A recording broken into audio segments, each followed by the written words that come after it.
Hi everyone, welcome to this video on using MODBUS communication blocks in Selec PLCs with Selpro Software.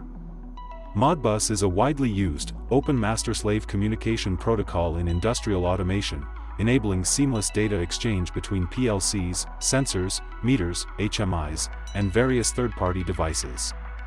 This video will cover the MODBUS communication blocks available in the software, how to configure them, how to establish communication, and other related technical details. Selpro offers MODBUS Master Read Blocks, Read Holding Registers, RHR, and Read Input Registers RIR. MODBUS Master Write or Presets, Preset Single Register, PSR, and Preset Multiple Registers, PMR. MODBUS Master Coil Read, Read Input Status, RIS, and Read Coil Status. MODBUS Master Coil Write, Force Single Coil, FSC, and Force Multiple Coils, FMC. To establish communication settings with slave, we can set the parameter as that of a slave device, from communication port of master under communication settings in project setting. The same can be configured while creating project.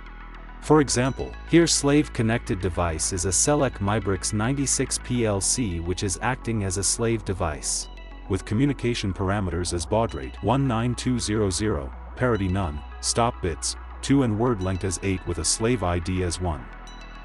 A typical MODBUS block has Selpro ladder programming, similar to the read holding register block, which acts as the master and sends requests to a slave device for polling data. To configure this block, we need a few key parameters.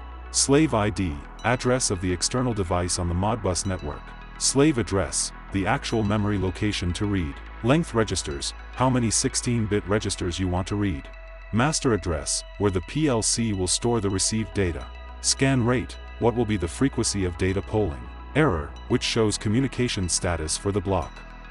For reading values from slave unit, which is MiBRX 6M in this case, has 3 real variables of 32 bits, with MODBUS address as 40,000, 40,002 and 40,004.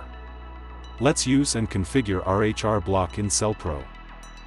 Set slave ID to the ID of the slave device as 1. Enter the required slave address, which is 0. Since a real data type is 32-bit, it occupies to 16-bit registers, so we set the length to 2 for single variable and 6 for 3 consecutive variables. Next is the master address. This is where the PLC will store the received data. For example, we can use ID 0 to read the value as real. If you want to read multiple real values, use consecutive master addresses, such as ID 0, ID 1, and ID 2. Set the scan rate to 10. Finally, check the error parameter. If the value is 10, communication is successful. Any other value indicates a communication error, which can be referenced in the Selpro help section. Once you understand the RHR block, the remaining blocks are easy to use.